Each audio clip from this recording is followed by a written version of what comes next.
오늘 수요일의 말씀 로마서 10장 8절에서 10절 보도록 하겠습니다. 로마서 10장 8절에서 10절. 그러면 무엇을 말하느냐? 말씀이 내게 가까워 내 입에 있으며 내 마음에 있다 하였으니 곧 우리가 전파하는 믿음의 말씀이라.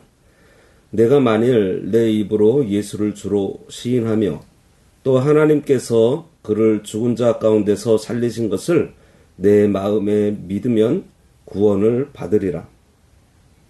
사람이 마음으로 믿어 의에 이르고 입으로 시인하여 구원에 이르느니라. 예. 오늘 말씀의 제목은 입으로 시인하여 구원의 이름입니다. 입으로 시인하여 구원의 이름. 8절. 그러면 무엇을 말하느냐? 말씀이 내게 가까워 내 입에 있으며 내 마음에 있다 하였으니 곧 우리가 전파하는 믿음의 말씀이라. 여기 그러면 무엇을 하느냐? 이 말은 바울이 자주 사용하는 질문입니다.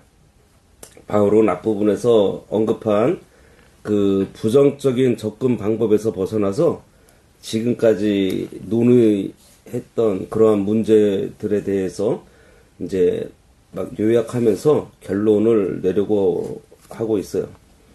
앞에서 바울은 율법의 행함, 또 자신들의 행위, 그리고 자신들의 의지로 의를 얻으려고 하는 자들에게 이미 율법을 완성하신 예수님을 믿음으로 그 의를 얻게 된다는 것을 전하면서 애써서 저 승천하신 예수님을 찾아 하늘로 올라갈 일도 없고 또 예수님께서 십자가에 못 박혀서 무덤에 갇히셨으니까 또 그 음부에 무적용에 들어가가지고 예수님을 찾아서 끌어올릴 그러한 애를 쓸 필요가 없다. 예. 그런 생각 버리라고 하면서 그것이 무엇을 말하고 있는 것인지 오늘 본문으로 들어오면서 말하고 있어요. 왜 그거 찾으러 다니지 말아야 하는지. 왜요? 여기 있잖아요. 말씀이 내게 가까워 내 입에 있으며 이미 우리에게 와 있다는 거예요. 내 마음에 있다 하였으니 곧 우리가 전파하는 믿음의 말씀이라. 바울이 말하고자 하는 이 말씀은 전파하는 이라는 이 표현에서도 잘 드러나듯이 바울 자신을 비롯해서 사도들과 복음을 전파하는 자들이 전하는 바로 그 말씀, 복음, 하나님의 말씀을 가리킵니다. 이 말씀은 신명기 30장 14절을 인용한 말씀이에요. 그래서 6절부터 거론되고 있는 믿음으로 말미암는 이 의, 이것을 확증해 주면서 신명기에서 기록된 말씀의 의미도 함께 반영하고 있습니다. 하지만 신명기뿐만 아니라 구약 전체에서 전하는 하나님의 언약 그리고 하나님의 교훈들은 멀리 있어서 지킬 수 없는 것이 아니고 항상 입으로 말하고 마음에 간직할 수 있는 정말 가까이 있다는 거예요. 그것은 그리스도의 이 복음도 마찬가지예요. 그래서 이 복음을 가까이 하고 믿음으로 우리가 받아들여야지만 구원에 이룰 수 있다는 것입니다. 바울이 신명기 말씀을 여기에 인용하면서 결론을 삼고자 하는 것, 그게 뭐예요? 우리가 전파하는 믿음의 말씀. 예. 가까이 있는 이 말씀, 우리 입에 있는 이 말씀, 우리 마음에 있는 이 말씀. 이 구절은 참 많은 사실을 암시해주고 있습니다. 바울은 여기서 예수님 그 자체를 전하려고 하는 것보다도 바울 자신이 예수님에 관해서 전파하고 있는 이 말씀을 지금 언급하고 있는 거예요. 9절에 보면 네가 만일 내 입으로 예수를 주로 시인하며 또 하나님께서 그를 죽은 자 가운데서 살리신 것을 내 마음에 믿으면 구원을 받으리라. 이 9절 말씀은 6절부터 8절에 있는 말씀의 내용을 받아서 복음의 내용이 무엇이고 그리스도를 믿는 방법이 무엇인가에 대해서 기록하고 있고요. 그 방법을 잘 요약해가지고 바로 10절에 다시 한번 강조되면서 기록되고 있어요. 여기 네가 만일 네 입으로 예수를 주로 시인하며 이것은 신앙 고백을 말합니다. 예수를 입으로 증거하는 믿음이 산 믿음이라는 거예요. 그리고 예수님을 주로 시인하는 것이 구원에 필수적으로 요구되고 있는 믿음의 행위라는 것입니다. 예수를 주로 시인한다고 했는데 여기서 예수님께 주라는 칭호를 사용하고 있는 것은요, 구약시대에 하나님을 주인으로 주로 칭하던 것과 지금 연결지어서 예수님 역시 삼위 하나님으로서 선재해 계시고 또 모든 것을 초월하신 분으로 하나님의 아들이시면서 하나님이시기에 그와 동일한 칭호인 주라고 부르고 있는 거예요. 이처럼 예수님의 주 되신 것은 예수님의 성육신, 순환, 그리고 죽으심, 그리고 부활하시고 승천하셔서 하나님 보좌 우편에서 하나님과 함께 계신 것까지 다 통칭한 것입니다. 이러한 여러 가지 증거로 볼 때 예수님에 대해서 주라고 호칭하는 것은 당시에 그 초대교회에서 세례문답의 한 부분을 차지했고요. 예수님을 향해서 주라고 말을 하고 있는 것은 그들의 신앙을 고백하고 있다는 것을 알 수 있습니다. 그리고 여기에 시인한다고 표현하는 것은요, 같다라는 단어하고 말하다라는 단어가 합쳐진 이 합성어인데, 같은 것을 말한다. 뭐죠? 동의한다는 뜻입니다. 동의한다. 그래서 이 시인한다고 하는 것은 무엇인가 하면 구약에서 예언되어 있는 그 메시아, 그 그리스도가 바로 이 예수님이시다. 이거를 시인하라는 거예요. 그런데 유대인들이 기다리고 있던 예수님은 왕으로 오시는 예수님, 뭔가 대단한 분을 기다리다 보니까 저 베들레헴 총구석의 마국간에서 오신 예수님을 인정하기 싫었던 거예요. 그런데 그 예수님을 인정하라는 거예요, 지금. 10절에 사람이 마음으로 믿어 의에 이르고 입으로 시인하여 구원에 이른다 그랬습니다. 여기 마음으로 믿는다는 것과 입으로 시인하는 것이 같이 나오고 있고요. 그리고 여기 보면은 믿음과 시인하는 것의 결과로 언급되고 있는 의와 구원도 지금 함께 나오고 있는데, 이것은 한 가지 사실을 강조하고 있어요. 그것은 의의 결과가 구원이고요. 이 구원은 그리스도의 보혈의 공로를 마음으로 믿어서 의롭다함을 얻는 자만이 받을 수 있는 것, 이것을 얘기하는 것입니다. 그리고 여기에 마음은 단지 그냥 지성 아니면 감정, 이것을 얘기하는 것이 아니고 우리 인격의 중심을 말하는 것입니다. 이런 측면에서 여기 본문에서 말하고 있는 입으로 시인한다고 하는 것은 인격적인 믿음이 없이는 불가능하다는 거예요. 따라서 마음으로 믿어 의에 이르는 것과 입으로 시인해서 구원에 이르는 것은 동전의 양면과 같습니다. 그런 의미에서 이 말씀은 좀 구절하고 순서가 바뀐 것 같아요. 10절 말씀이 있고 9절이 이 뒤로 나오면은 뭔가 순서가 좀 맞는 것 같은데, 하여튼 이렇게 바울이 기록을 했어요. 이렇게 믿음을 양면적으로 언급하고 있는 이유가 있습니다. 왜냐하면 믿음, 그러니까 이 구원 사건이요, 어떤 우선순위가 없어요. 순식간에 순간적으로 이렇게 동시에 일어나는 일이기 때문입니다. 그런데 좀 논리적인 순서로 우리 이성적으로 생각할 때 입으로 시인할 수 있다는 것은 뭐죠? 마음으로 믿었으니까 입으로 시인할 수 있잖아요. 네, 그래서 어떤 그 순서적인 면에서 우리가 좀 그렇게 보고 있는 거고, 사람이 의롭게 되는 것은 결국 뭐예요? 행위로 의롭게 되는 것이 아니죠. 예. 믿음으로 행위가 나오는 것이기 때문에 우리의 행위로, 무엇으로 우리가 의롭게 되는 것이 아니라 믿음으로 의롭게 된다. 그 얘기를 지금 여기서 하고 있는 것입니다. 예수 그리스도를 마음으로 믿기만 하면 하나님 앞에 우리가 의인이 되는 거예요. 앞에서도 말씀드렸지만 이 입으로 시인한다는 것은 신앙을 고백하는 거예요. 다시 말하면 예수 그리스도와 이 진리의 말씀을 공적으로 시인한다는 것을 가리키고 있어요. 우리가 이 입으로 시인하는 것은요, 어떻게 보면은 우리 행위의 첫걸음입니다. 예. 내가 무엇을 하기 전에 내가 입으로 예수 그리스도를 시인하는, 인정하는, 예. 마음으로 믿지도 않으면서 입으로 시인하는 것은요, 거짓말 하는 거죠. 그죠? 믿지 않으면서 시인을 한다. 그것은 뿌리 없는 나무 같아서 그냥 곧 말라 죽고 말아요. 다시 말해서 열매 맺을 수 없는 공허한 소리라는 것입니다. 그래서 참된 신앙 고백은 마음으로 믿는 그 믿음의 역사에 의해서 입으로 시인하는 거예요. 다시 말해서 예수 그리스도를 증거하는 생활을 말합니다. 이런 성도가 구원에 이르게 된다 이렇게 말하고 있는데요. 여기 구원에 이르느니라 이런 말씀이 있습니다.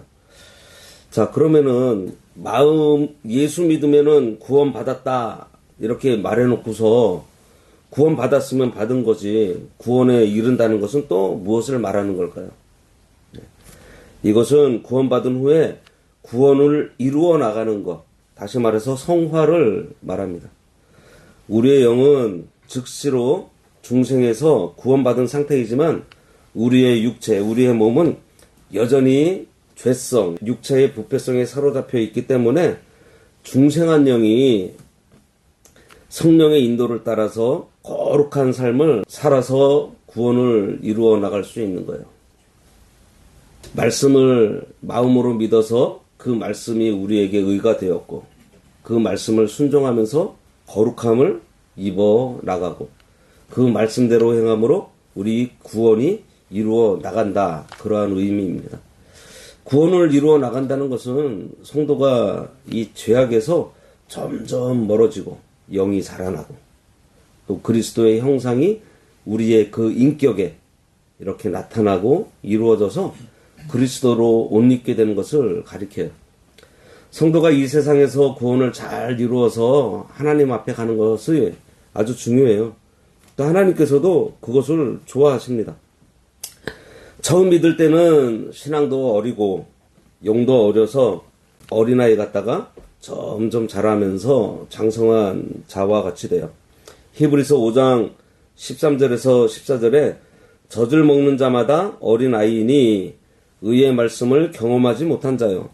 단단한 식물은 장성한 자의 것이니 저희는 지각을 사용함으로 연단을 받아 선악을 분별하는 자들이라 이렇게 말씀하고 있습니다.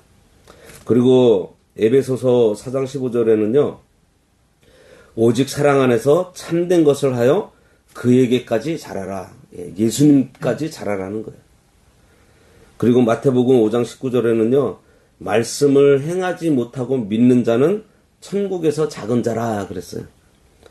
그리고 말씀을 행하면서 또 가르치는 자는 천국에서 큰 자라가 이렇게 말씀하고 있습니다. 그래서 자라나려면 뭘 해야 돼요? 이거 행해야 돼요. 행함. 순종해야 됩니다. 성도가 이 세상에서 여러 가지 환난 가운데에서 말씀을 지키면서 연단을 받아 구원이 이루어지고요. 이 영이 자라나는 거예요. 베드로도 베드로전서 2장에서 환난 가운데 핍박을 받아서 나그네 생활하는 성도들에게 모든 악독과 기만과 외식과 시기하고 비방하는 말을 버리고 순전하고 신령한 젖을 사모하면 너희로 구원에 이르도록 자라게 한다. 이렇게 말씀하고 있습니다. 예. 결국은 또 자라나려면은 하나님의 말씀을 먹어야 된다는 거예요. 그 베드로전서 우리가 좀 오후 예배 때 보고 있는데 악독을 버리고 선한 것을 취하라고 얘기를 하지 않고요. 그러한 것들이 우리가 자라남으로 해서 다 이겨나간다는 거예요. 결국 중요한 것은 뭐냐면은 우리가 구원을 이루어 나가면서 성화되어 나가는 것. 결국 우리의 영이 자라나는 것. 이게 아주 중요한 것입니다. 그래서 구원에 이르기 위해서는 우리가 하나님의 말씀을 잘 먹어야 할 것 같아요. 우리가 음식을 먹으면은 이 먹는다는 것은 뭐예요? 그냥 입 안으로 들어가는 것이 아니잖아요. 우리 속에 이 음식이 들어와서 이 영양분이 되어서 이게 우리를 자라게 하고 이게 또 우리의 힘이 되잖아요. 예, 우리를 움직이게 하고. 그러니 하나님의 말씀을 먹는다는 것은 그저 그냥 우리가 눈으로 읽고 귀로 듣는 것에서 끝나는 것이 아니고요. 더 나아가서 그 말씀이 우리 안에서 일을 하게 하는 거예요. 우리로 영이 자라나게 하는, 다시 말해서 구원을 이루는 데까지 나아가게 하는, 그게 앞에서 말씀드린 순종하고 행하는 것입니다. 그 말씀을 가지고서 우리가 살아가는 거예요. 그럴 때 자라나게 되어 있는 것입니다. 하나님의 말씀을 읽어도 깨닫지 못하고 말씀에서 떠나서 지키지 못하는 그러한 성도는요, 자라나지 못해서 여전히 어린아이와 같은 성도입니다. 일생 동안 선한 싸움을 싸우고 달려갈 길을 마치고 믿음을 지켜서 천국에 간 바울하고 평생 죄만 짓다가 마지막 죽는 순간에 예수 믿어서 구원받은 사람하고 같을 수 없잖아요. 만일 같다고 하면 세상에서 힘을 다해서 선한 싸움을 싸우고 달려갈 길 가고 믿음을 지킬 이유가 없습니다. 그렇잖아요. 하늘나라에 가면 세상에서 믿음 생활을 잘해서 자라난 성도가 있고 그렇지 못하고 자라나지 못한 성도의 그 차이가 있습니다.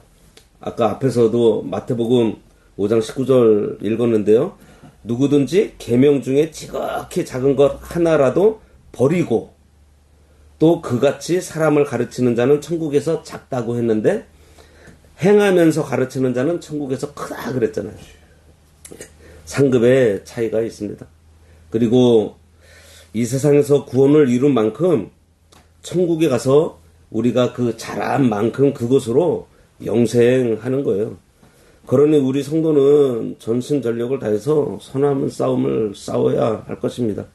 그리고 맡은 바 우리에게 맡겨진 사명 다 하고 이 말씀을 지키면서 조금씩 자라나야 돼요.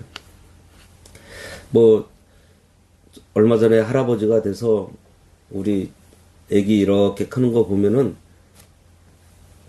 처음에는 그냥 누워있는 그 조그만 애기가 이제는 앉아서 있고 막 기어다니는 거 보면요. 무지 빨라요.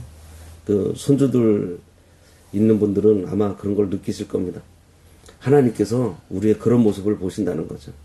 조금씩 자라면서 성장하는 우리를 보면서 흡족해하는, 그래서 하나님을 기쁘시게 하는 우리가 되어야 하겠습니다.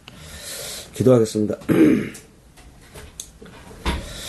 하나님 아버지, 우리가 마음으로 믿어 의에 이르고 입으로 시인해서 구원에 이른다고 하셨사오니 하나님의 이 귀한 말씀을 마음으로 믿어 순종하는 자리까지 나아가서 날마다 구원을 잘 이루어 예수 그리스도의 장성한 분량까지 자라날 수 있도록 저희들의 인생을 주장하여 주시기 원합니다. 하나님께서는 우리가 입으로 시인하며 하나님의 말씀을 따라 살아갈 때 자라나는 그 모습을 기뻐하신다고 하셨사오니 저희들 자라나기 원합니다. 하나님 아버지의 말씀을 우리가 잘 받아먹어서 우리 안에서 잘 소화시켜 그 말씀이 우리들의 힘이 되고 그 힘을 가지고 말씀을 순종하고 또 나아가 죄와 싸워 이길 수 있도록 저희들의 믿음을 굳게 세워주시고 특별히 이 말씀을 저희들이 귀하게 여기며 늘 가까이 하는 생활을 할 수 있도록 저희들의 환경을 참 말씀을 가까이 하는 환경으로 만들어 주시기 간절히 원합니다. 오늘도 이 예배에 함께하여 주시고 홀로 영광 받아 주시기를 원하오며 예수님의 이름으로 기도드리옵나이다. 아멘.